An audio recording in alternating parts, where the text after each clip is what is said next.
Okay. Good evening, everyone. Thank you for joining us. We're very excited to be with you this evening. Before we start tonight, we want to acknowledge that it's been an incredibly difficult year for everyone.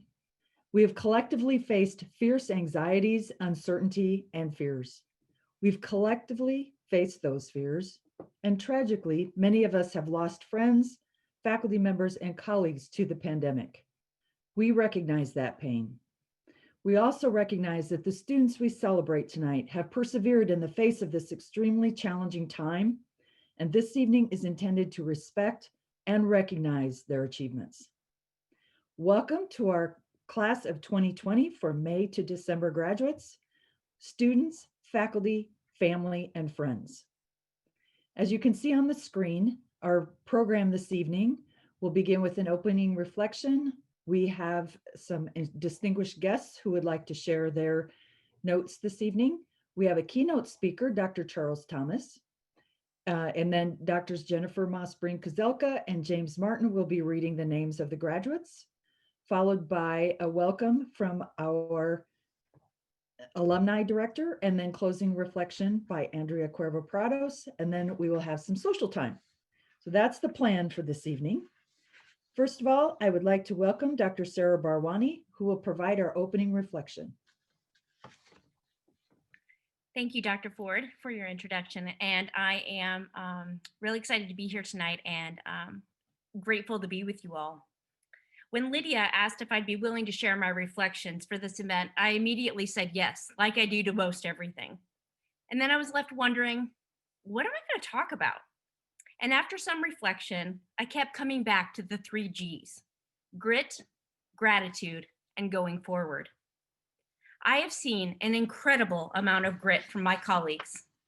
Over the course of this program, along with challenging coursework, candidacy, completing a dissertation, my peers have held down challenging jobs, moved, changed jobs, been promoted, raised children, has had children, some of us even 2, taken care of loved ones, endured great loss, got up early, stayed up late, finished discussion board posts in airports, completed their dissertation in another country and in another language. And we've done this all in a global pandemic and during one of the most divisive points in our country's history. Of course, we didn't complete this doctoral work alone.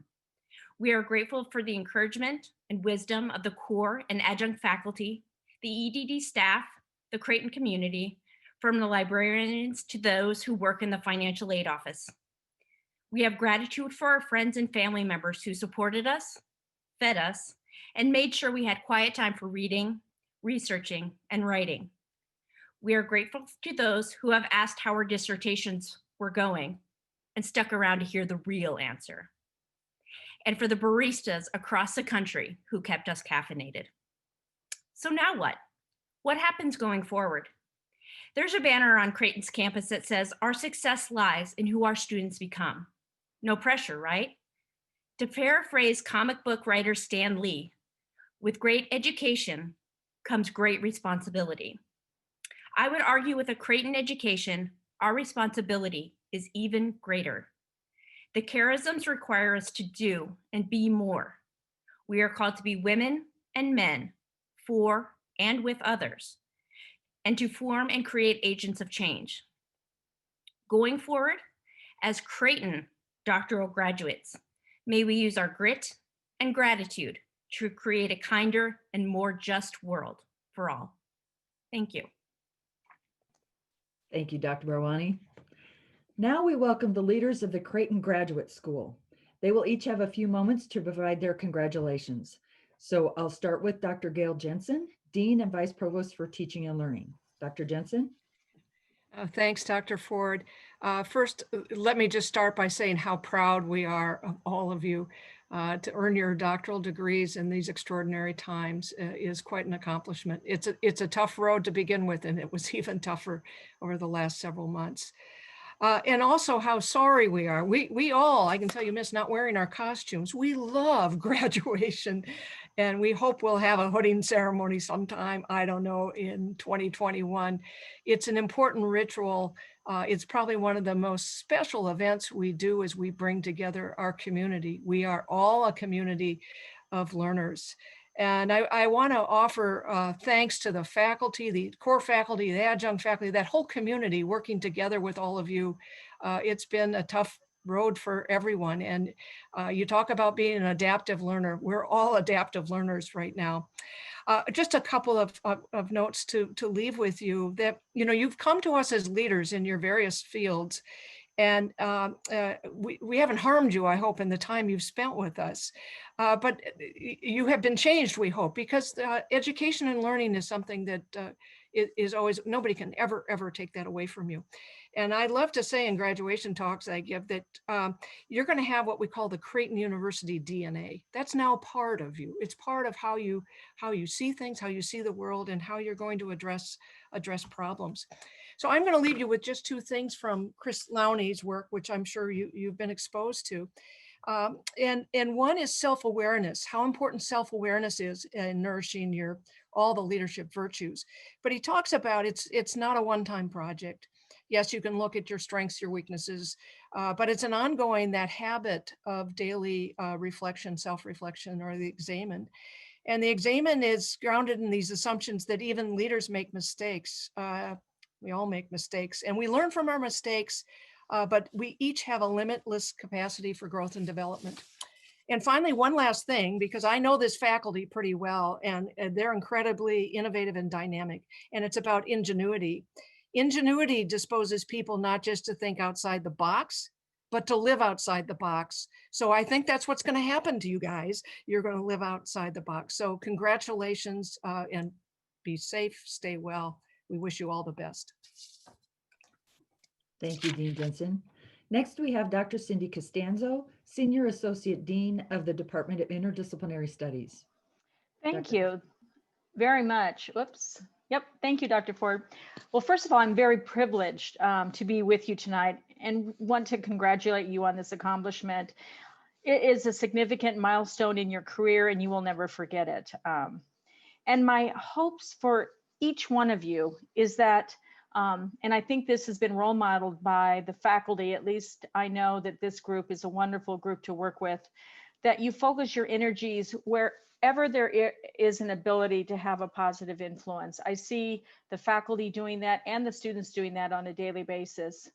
And then finally, just from our Ignatian roots and my own Ignatian formation, and that is to continue to find time for meaning and grace in the very moment that you are right now.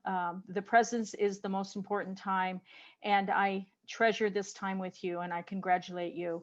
And thank you very much. So congratulations. Thank you. Luann Schwery is our Assistant Dean of the Graduate School. Luann?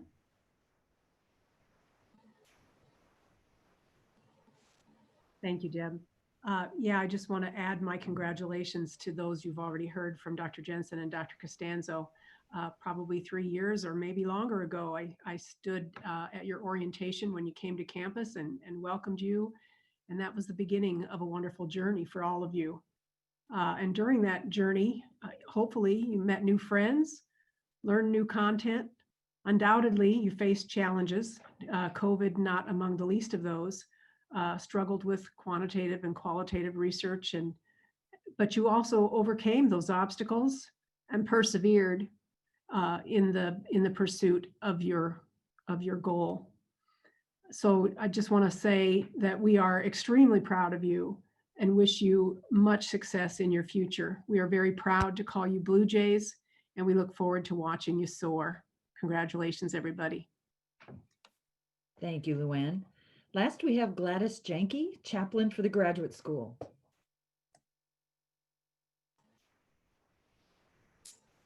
Good evening. And I don't know if you can see me. Can everybody hear me? Yep, Gladys, we can hear you. All right, there I am. Okay, well, good evening and congratulations. This has been a challenging experience for you, for your families, everyone that supported you and helped you through this, but you have made it. So what I would like to leave you with is just a very short poem that is, again, back to that matter of presence, of the fact that our Creighton graduates, we know who they are in the world by who they become. This is the beginning of a new day. You've been given this day to use as you will. You can waste it or use it for good. What you do today is important because you are exchanging a day of your life for it. When tomorrow comes, this day will be gone forever. In its place is something that you've left behind. Let it be something good. And I'm sure that's what will happen. But just as Dr. Costanza mentioned, stay in the present, and good luck to each and every one of you. Thank you, Gladys. Next, I'd like to introduce our keynote speaker, Dr. Charles Thomas Jr. Dr. Thomas is a community leader, educator, Amazon #1 best-selling author, a multi-award-winning social entrepreneur, and a multifaceted philanthropist.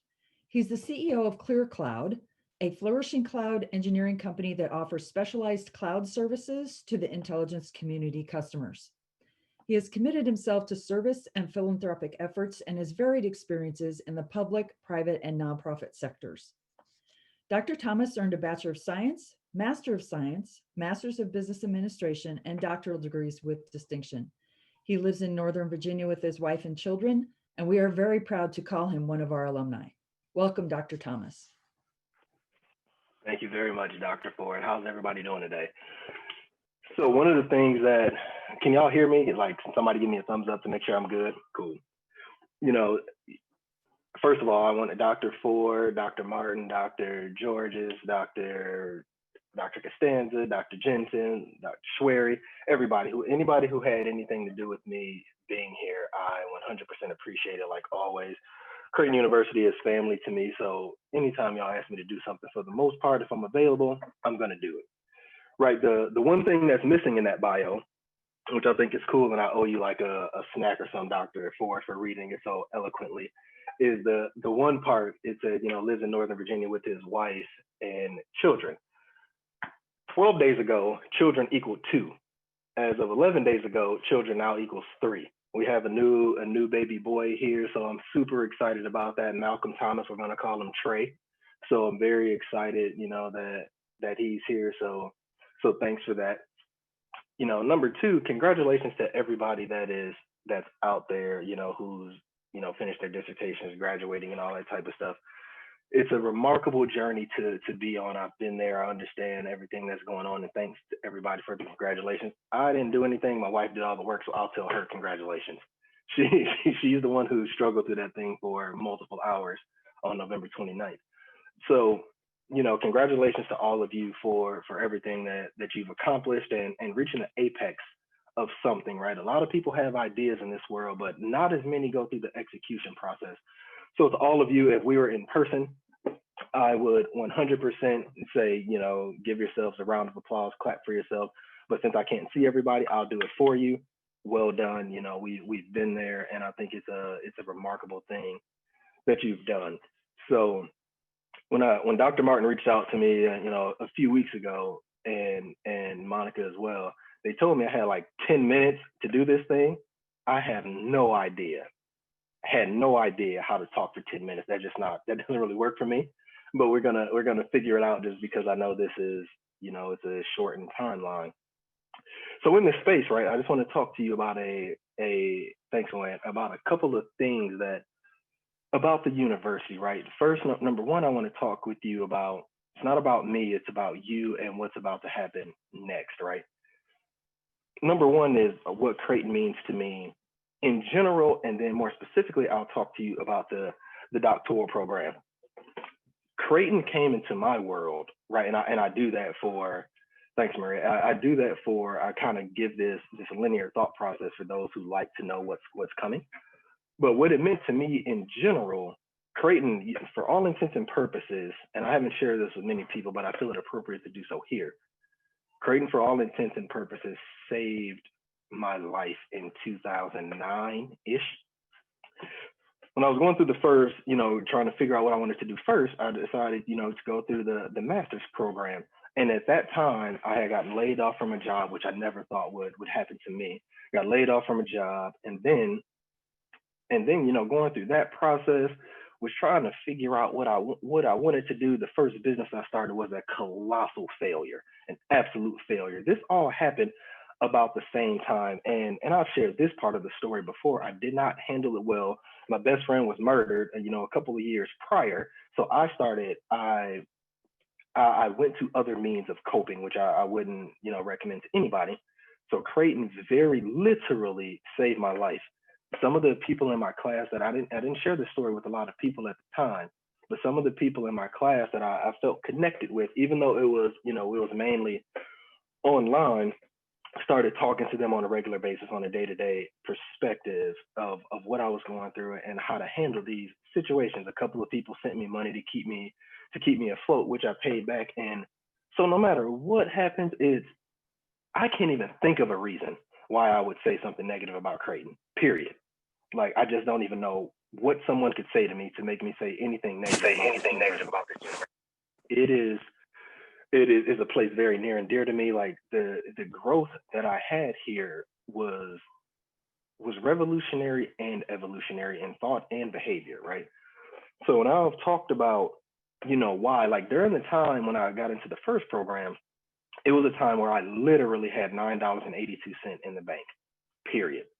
Like, I was going on a journey that could have potentially sent me in a place that would have forever and always altered my future, my family's future, my mom's future, my kids' future, all that type of stuff. But Creighton taught me, they gave me the name for things: faith, desire, resilience, patience, ingenuity, heroism, love, magis, cura personalis. All of these things that I didn't know how to label those before, right? Creighton did that for me. Fast forward a couple of years, I was trying to figure out what I wanted to do. And now I want to talk specifically, because I know I only have like 10 minutes for this, specifically about the doctoral program. Game changer for me. It's a million things that I could talk about. I've met with Dr. Ford. You know, Dr. Cherney was extremely, you know, instrumental in that process. Dr. Georges, Dr. Martin, Dr. Jensen. All of these people took an interest in me for reasons I don't know, right? But they did.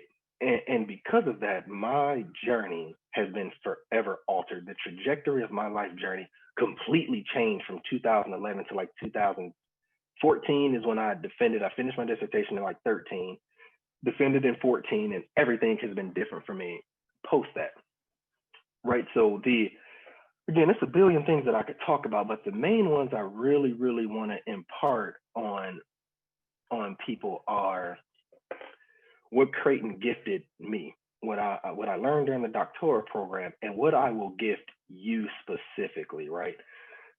Creighton gifted me freedom and responsibility, right? Those are arguably two of the most powerful things that anybody can gift another human being. And I use the word gift very specifically because that is what happened to me, right? When they gifted me freedom and responsibility, and they also allowed me to be creative. I'm a pretty creative dude in general. I lead a tech company. Like, I don't really live in a box. Like, those things don't really apply to me. If I want to do something, I do it.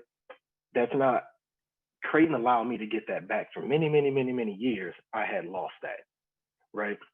You go to school and they tell you, get this degree, go to this program, do all of this. And that's all cool, but it's very prose, right? It's very linear, it's very formulaic. Creighton, the doctoral program specifically, allowed poetry to come into place, right? And for me, although I have bluesman experiences, I have jazzman sensibilities. So I can easily navigate, right? The jazzman sensibilities allow me to move, they allow me to think, they allow me to be. So it's not hard for me to figure out what's going super wrong in my journey, but figure out how to improvise. Creighton taught me that. Nowhere else. I learned it with my parents, like first and foremost, but the university put a name to it. Like, even now, right, to offer real life situations. My dad has Alzheimer's and my mom has cancer, right? So in the midst of baby boy 3 being born, Trey coming here, there's still all of this craziness that's going on at the same time. So as I'm going through the program and being gifted freedom and responsibility, what does that mean? the freedom part for me, and I hope the same thing for you. And if you haven't been gifted freedom and responsibility, I just gave it to you. So for all of you out there who no one has told you, you can be great on your own. You don't need to wait for permission. You don't need to do any of that type of stuff. I just gave it to you. So from this day forward, you got it, right? Freedom, responsibility, creativity, love, it's on you. Figure out how you want to handle that and how you want to move forward accordingly. There is, I'm guessing probably a year or two after school, right? Certainly prior to the doctoral program and prior to Creighton in general, I thought I was smart, right? Like, you know, you go to Notre Dame, you Texas, you get all these degrees and everything like that, and you think you're smart. I wasn't, right? It was probably arrogance more than anything. Creighton taught me that I didn't need to be smart. I don't have to be smart at all. Let the phones be smart. I don't have to be that. I need to be wise. I need to be knowledgeable. I need to be discerning. I need to be thoughtful. All of those things. So Creighton taught me wisdom, discernment, intelligence, knowledge, right? Now I can ask thoughtful questions. You can all ask thoughtful questions as it relates to how to engage in appreciative inquiry to help somebody get somewhere where they may not have thought to be necessarily true. Because I know I was in that situation. I remember the very first day we sat in the doctoral program. Dr. Charney and Dr. Jensen were there, and several other people were there, I think. You know, when we talked about poetry versus prose, and you know, it was a pretty cool thing. I felt that those conversations were being directed specifically to me. You know, when I first finished school, it was interesting. I see Dr. Britt Watwood here. Shout out to you. I remember taking your class. Thank you very much for everything you've taught me. Dr. Rainovich, you know, everybody who has taught me something throughout the process.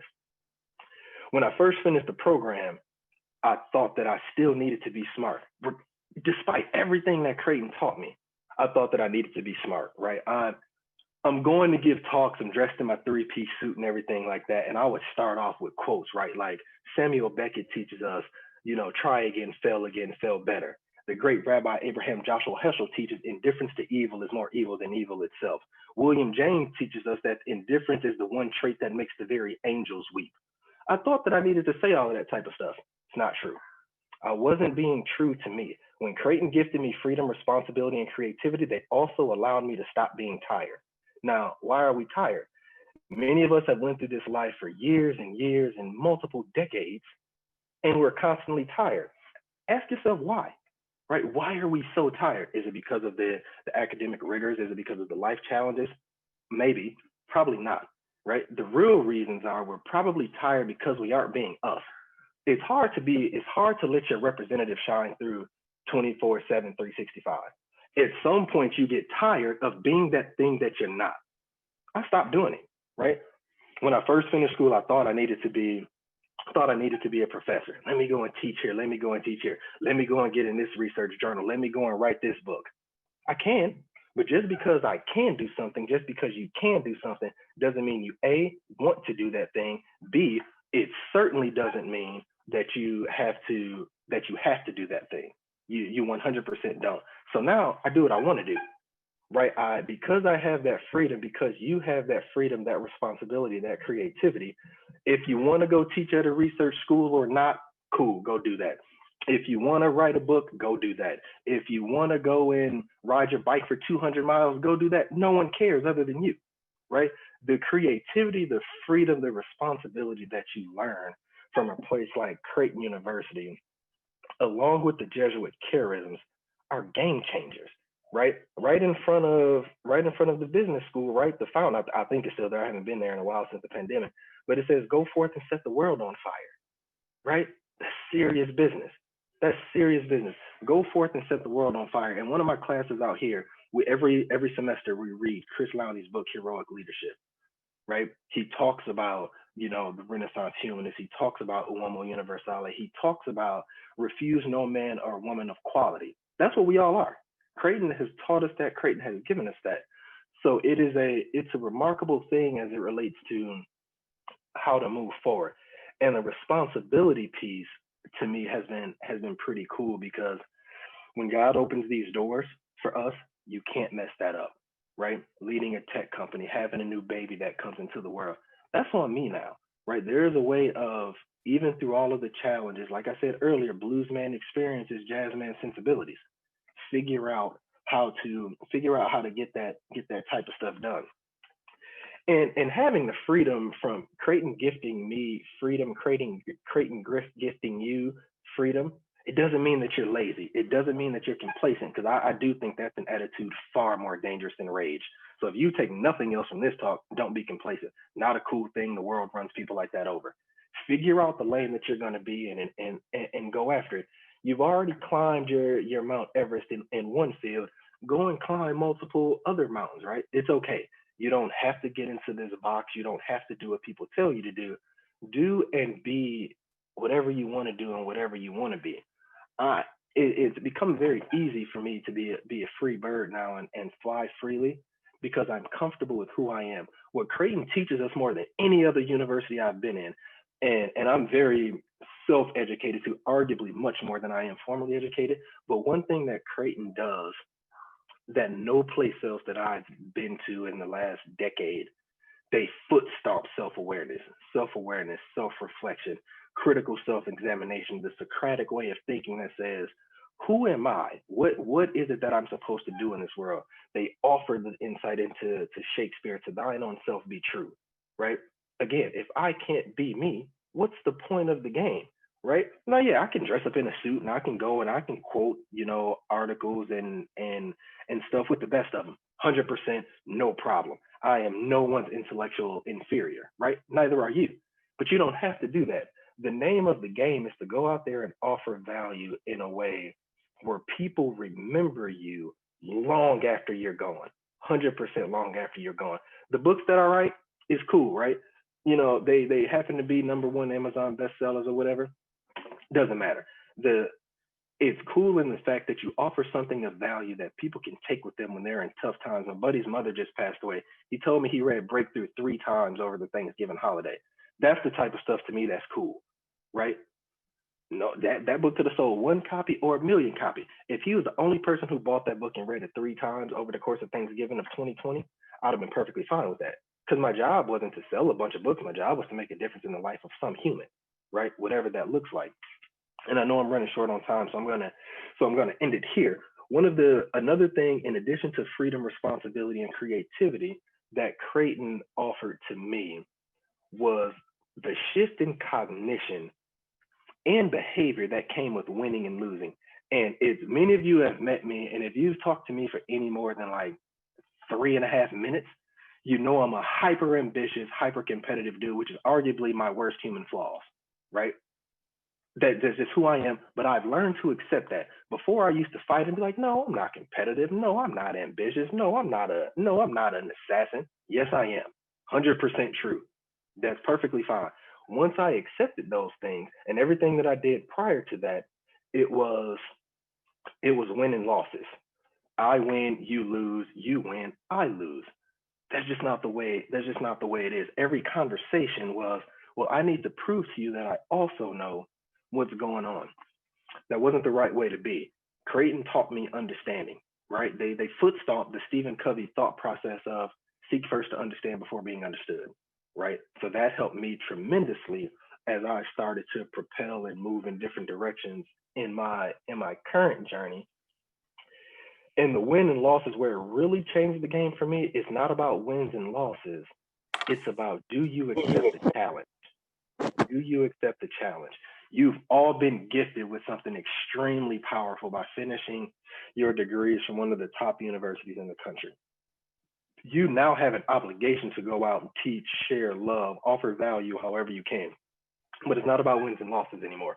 And it shouldn't have been about wins and losses for many years. But if you're an idiot like me, it probably took you some time to figure out how to get beyond yourself and not be impressed by you. Like, I used to think the bio, when people read it, I used to think it was cool. Now when I read it, I'm like, it's whatever, man. Like, my greatest joy now is being the dad of 3, right? And that's not a cliche statement. That's real stuff to me, right? Everything I do makes a difference to them, right? Before, it was like 40 under 40, leader of the year, best-selling author, all of this cute stuff, but no one cares.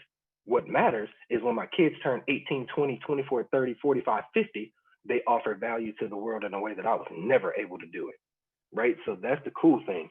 And So I no longer think in terms of wins and losses. It's an element of, did I take the challenge? Did I stand in the arena and say, bring me whatever you're going to bring to me, because by the time all of this is said and done, I'm still going to be standing here, right? One of my favorite tattoos is of a palm tree, and I have like 35 of them. One of my favorite tattoos is of a palm tree, and it says, not easily broken. We can't be easily broken, and you can't break when you don't think in wins and losses. When you think in terms of understanding and accepting the challenge, everything is okay. Everything is okay. So the last thing that I'll say to you, as I close here, are you ready to accept the challenge? Are you ready to move beyond what you thought to be true? Let go of your preconceptions, presuppositions, prejudgments, preconceived notions. Are you ready to let those things go and say, I accept the challenge, whatever that challenge may be. I'm ready to step into the arena. I'm Dr. Whatever now. I'm Dr. Whatever my last name is. That is what's on that piece of paper, but who am I in general? Can I step into the ring and accept the challenge? And I very, very, very, very, very much hope you do accept that challenge, because the time to make a difference has never been greater, right? Like Mufasa teaches us in The Lion King, everything the light touches is our kingdom. It's true. Ignatius says, go forth and set the world on fire. We know these things to be true. Arguably the greatest philosopher of all time, Dr. Seuss, says, unless somebody like you cares a whole awful lot in the Lorax, nothing's going to change. It's just not, right? You listen to the things that these people tell you, right? And I'm not sitting here as this paragon of excellence or someone who's done something that none of you won't ever do. I'm a regular dude who's put in mega effort to be okay, right? So no matter what happens, when it's all said and done, it's time for me to go. No one will ever be able to say when they give my eulogy that he didn't try, right? And I offer the same to you. Don't allow people to say about you that you didn't try, right? So accept the challenge. I've already gifted you freedom, responsibility, creativity, and courage. Now I'm asking you, are you ready to accept the challenge to go and be you, kill the representative that you give to the world, that character, that secondary story in everybody else's narrative, kill that person and offer them you? Because if you can do that, if you can take this Creighton degree and every single thing that they've taught us over the many, many years, through the readings, the articles, the discussions you had, the moments where you wanted to take your papers and books and throw them out the window and say you quit, right? If you can take all of that and walk into the world and give the world something that they haven't seen before, you will be perfectly fine, and the world will be much better off for it. So again, accept the challenge. Boldly go. The time to make a difference has never been greater, and I'm very much cheering for all of you. Thank you for having me. Thank you for listening for these 10, 15 minutes. I appreciate it, and I wish you nothing but success in your future endeavors.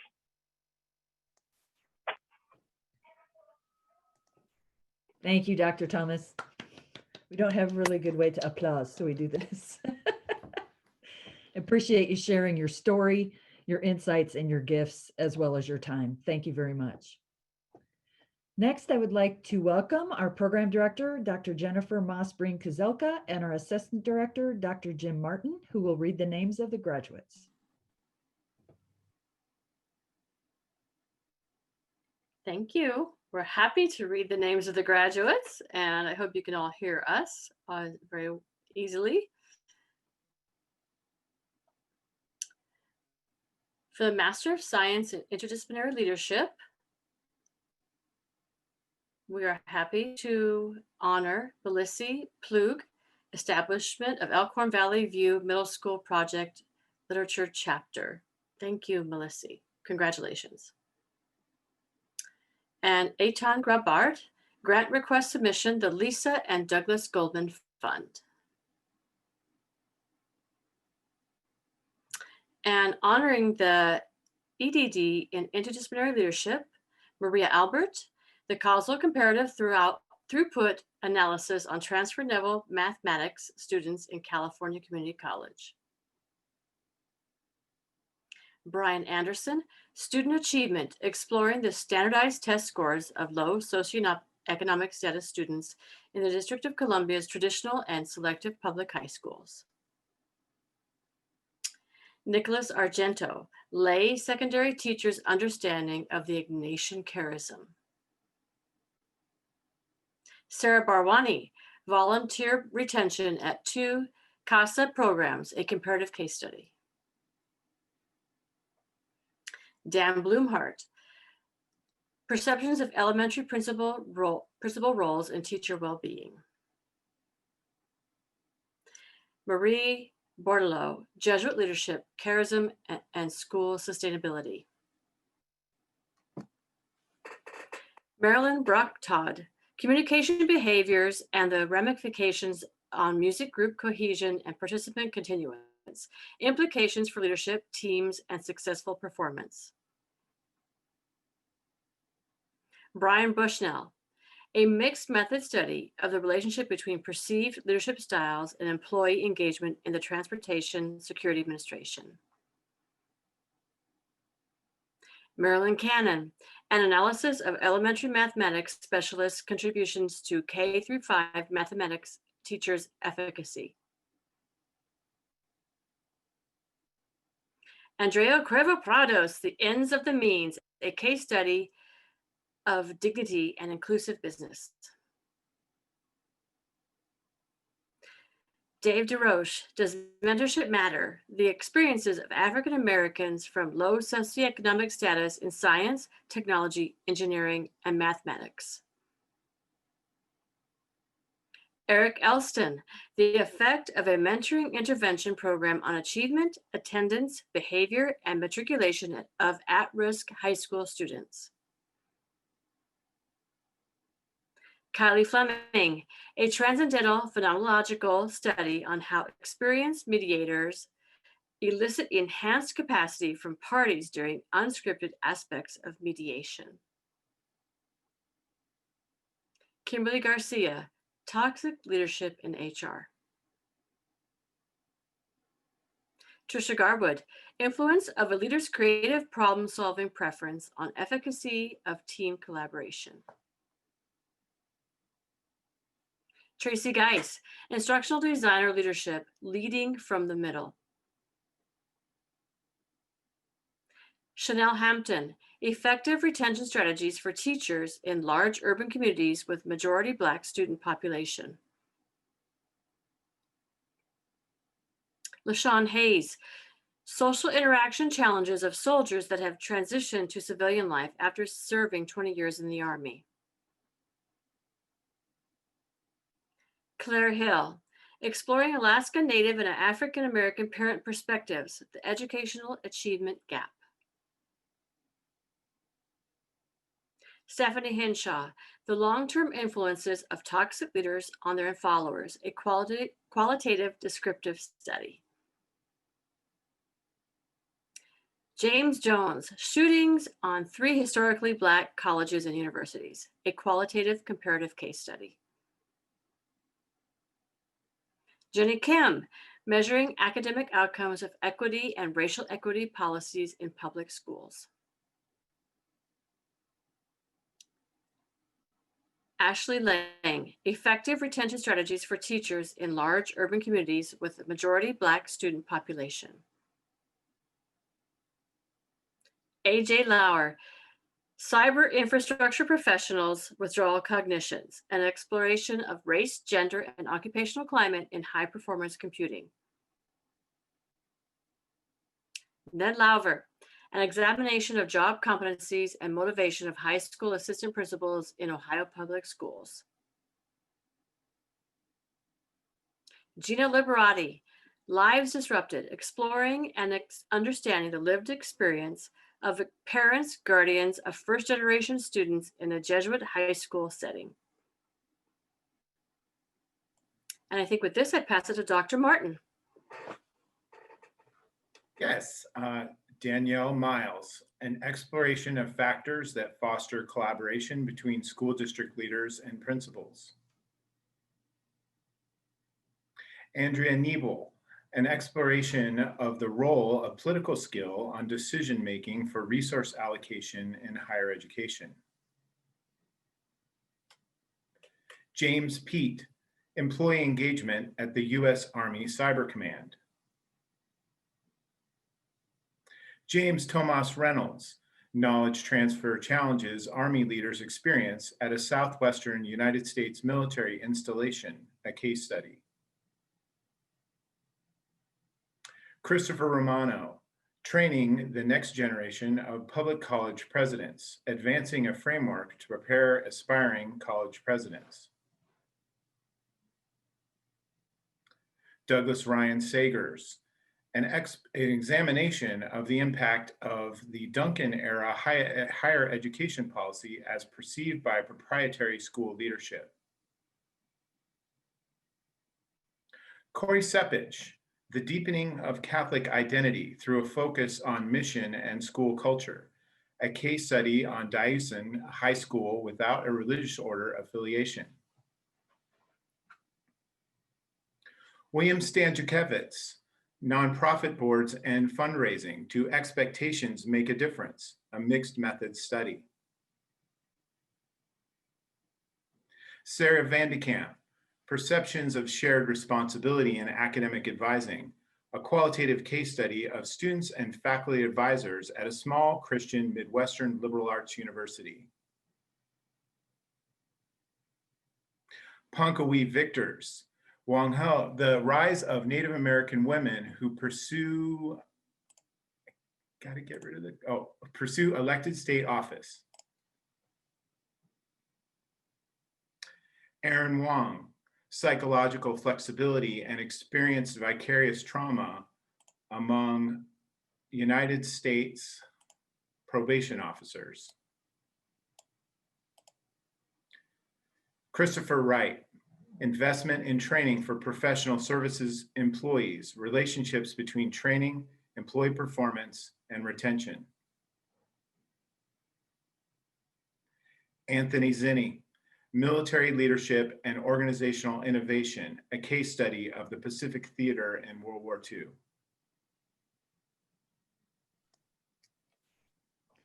Thank you, Dr. Martin. There was one title that I would like to correct. I'm sorry about that, Dr. Lang. Dr. Lang's title was A Phenomenological Study of the Practices Millennial Supervisors Report Working with Baby Boomer Subordinates. So, congratulations to all of you. We're very proud of you. Our next speaker is Rachel Morello-Cole, Senior Director for Alumni Relations and Donor Engagement. She has a few words for all of you. Good evening, everyone. Thank you for having me, Dr. Ford. It's not often in my role that I'm present the moment a student enters into the Alumni Association. So what an honor and a privilege it is to be here with all of you for the official passing of the baton. Although I have no doubt that the shoes of these faculty will be far too big for me to fill. Please know that I am really committed to your service and keeping you connected to this university.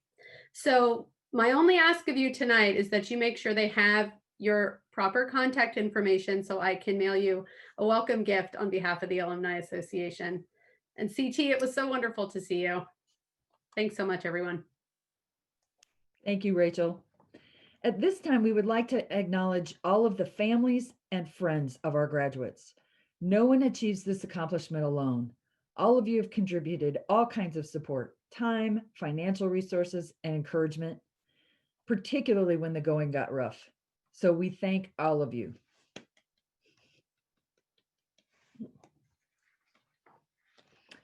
I would also like to thank Monica Chapeau and Shannon Cox for making this event happen. They are the people who made this occur. I also want to thank Dr. Candace Bloomquist, who has been working behind the scenes, faculty in the EdD program, for serving as our technology guru this evening. And next, I'd like to introduce Dr. Andrea Cuervo Prado, who will be providing our closing reflection. Dr. Prado. Thank you, Dr. Ford. I am honored to be here with you all today. Buenas noches a todos. Good evening, everyone. While I know virtual environments may limit some senses, they don't reduce emotions or disconnect hearts. So I will begin with a short story that started in downtown Omaha when I traveled for orientation in October 2016. Like my colleagues, I was truly inspired after 3 days of presentations and powerful conversations. And after the final reflections on Friday afternoon, I felt the necessity to find something else, a meaningful symbol that will tell me more about the future of this doctoral journey. Hence, I went for a silent, reflective walk to the old market to find it. I knew that such an object, place, or moment will be revealed to me. Thus, I just let it appear unbeknownst. After a couple of hours, and in the corner of a small art gallery, I saw a pair of colorful earrings made in glass. These ones. They were gorgeous, and they had a powerful description. I will read it for you. The glass is fired in a kiln to over 1400 degrees in several layers. The glass requires multiple firings over many hours to produce these beautiful colors. Each color combination is unique, so no two pieces are ever exactly alike. Voila! That was my dear Willie and my message, strength and humility. That day I thought, okay, I will fire, and I will require multiple firings to display new and distinctive colors as a leader and woman. During these 4 years, I discovered that such fire didn't burn or consume me. It was not painful at all. Instead, the fire experience at Creighton was an ignition fire. It was wise, creative, and gentle. Yes, it encouraged me to do more, magis, and gave me the exact flames to connect with my own heart and work hard for and with others. Today, I know that I'm not the only one displaying beautiful, unique, and new colors in the heart. Also, I know that each interdisciplinary doctor is an exclusive combination of bright colors and strengths. Moreover, I am sure that we are ready to embrace more firings in life. And most importantly, we are ready to keep our own flame alive and burning to kindle others' fires. Yes, we are called to bring light to others' lives, predominantly when they feel hopeless, when they experience the darkness of social injustice, or are not treated with dignity and respect. So, I would like to thank the hearts who helped grow the light and beauty of each of the leaders we are celebrating today. Thank you to the EdD faculty and staff for bringing hope and wisdom into this doctoral journey. Thank you for walking diverse and interdisciplinary paths in your life. Each of your life experiences help us grow and discover more about our own journey as leaders and human beings. Thank you also for embracing all life challenges. And of course, thank you for walking through the fire many times. Now, we are better leaders because we walk with you during this doctoral journey. Now, we have different questions. And we know that we can solve many of them because you help us find the tools to construct new pathways.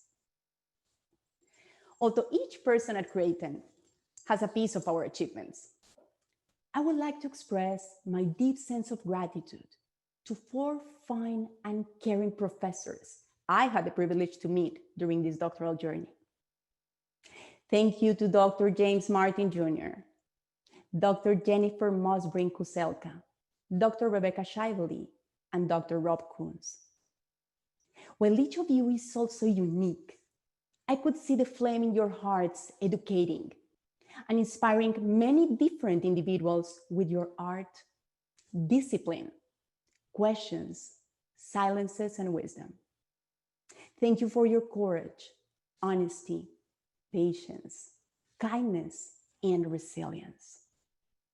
Likewise, I want to express my gratitude to all family members and friends of this marvelous group of interdisciplinary doctors. Thank you for your support and patience during this doctoral journey.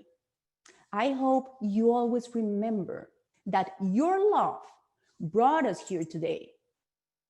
I know I am right when saying that we all want to see you smiling, celebrating, and feeling that this doctorate is also yours. I will close today congratulating all my fellow interdisciplinary doctors. And since each of us will go into different missions, I will bring the same words Ignatius often used when he ended his letters to Jesuits going to the missions. Ite inflammate omnia. Go, set the world on fire. Gracias a todos. Thank you, everyone. Thank you, Dr. Cuervo Prados. All right, now for some fun stuff. What we would like you to do first is to please turn on your camera, if you haven't already, and gather around the camera the people you are with, if you are in your various spaces. We're going to be taking a series of screenshots. So as you can see, that we'll go to the gallery view here so that we have more faces in one screen. So take a minute here to switch. I know Candace is working on this.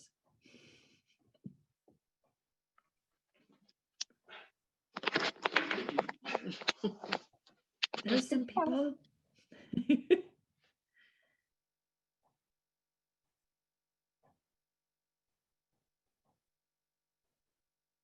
All right, how are we doing?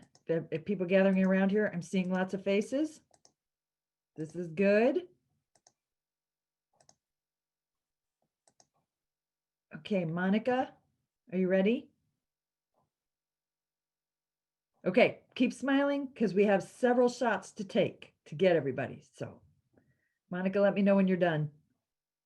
Shannon's helping too, so we can capture a couple different views. Thank you, and Shannon as well. Thank you.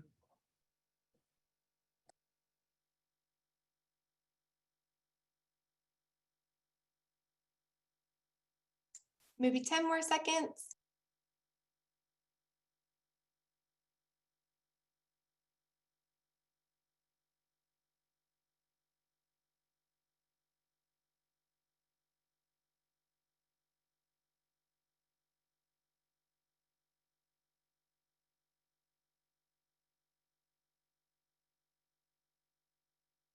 I think we're good. How about you, Shannon?